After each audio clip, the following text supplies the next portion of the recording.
मंडळी, निळ्या झेंड्याच्या खाली आंबेडकरवादी 59 जाती आजवर ताकद बनून राहिल्या, एकजुटीनं राहिल्या. पण आज त्यांच्यात वाटण्यांवरून वाद सुरू झालाय. ही वाटणी आहे आरक्षणाची, ही वाटणी आहे न्याय आणि हक्कांची. त्याचं कारण ठरला सर्वोच्च न्यायालयाचा एक निर्णय, ज्या निर्णयानं राज्यांना आरक्षणाचे उपवर्गीकरणाचे अधिकार दिले. त्यानंतर महाराष्ट्राच्या राजकारणात आणि समाजकारणात एक वादळ उठलेलं आहे. हा वाद नेमका काय आहे हे साध्या आणि सोप्या भाषेमध्ये आपण समजून घेऊया. याला खरं तर दोन बाजू आहेत.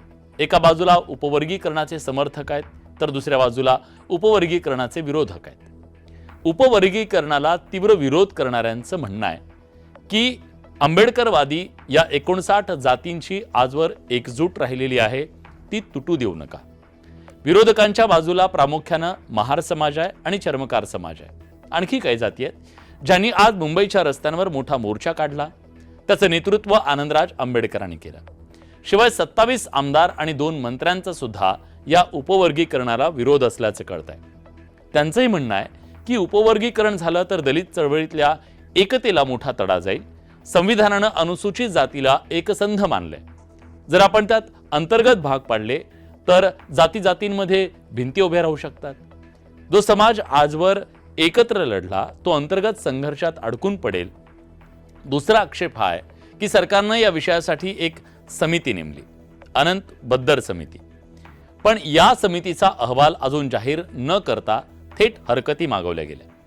आरक्षणाचा टक्का कमी करण्याचा छुपा डाव तर नाही ना, अशी सुद्धा काही जणांना शंका आहे. एवढंच नाही तर हवेतल्या आकड्यांवरून निर्णय नको अशी सुद्धा मागणी केली जाते. 2027 ची अधिकृत सार्वत्रिक जनगणना आणि जातनिहाय आकडेवारी समोर येऊ द्या, तोपर्यंत कोणताही निर्णय घेणं चुकीचं ठरेल असं त्यांचं म्हणणं आहे. शिवाय आनंदराज आंबेडकरांच्या मते सध्याचं 13% आरक्षण सगळ्यांसाठी खुलं आहे. तिथं प्रत्येक जण गुणवत्तेच्या जोरावर पुढे जाऊ शकतो. पण जर लोकसंख्येनुसार कोट्याचे तुकडे केले तर हुशार विद्यार्थ्यांना मर्यादित जागेमुळे फटका बसेल. आता ही सगळी झाली विरोधकांची बाजू, पण समर्थकांचा एल्गार सुद्धा तितकाच तीव्र आहे. त्यांची भावना सुद्धा तितकीच तीव्र आहे. आम्हाला आमचा हक्क हवाय असं म्हणत मातंग समाज आणि इतर अनेक जाती या उपवर्गीकरणाच्या बाजूने उभ्या राहिल्या. त्यांची व्यथा आणि युक्तिवाद असा आहे की लाभांचं समान वाटप झालं पाहिजे. अनुसूचित जाती प्रवर्गाला मिळालेल्या 13% आरक्षणाचा एक मोठा फायदा काही जागरूक आणि प्रगत जातींनीच घेतला.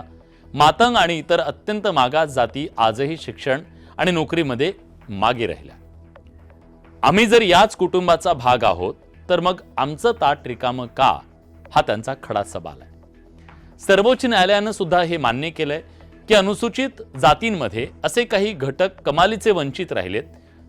उपवर्गीकरण जर झालं तर आरक्षणाचा लाभ शेवटच्या माणसापर्यंत पोहोचेल.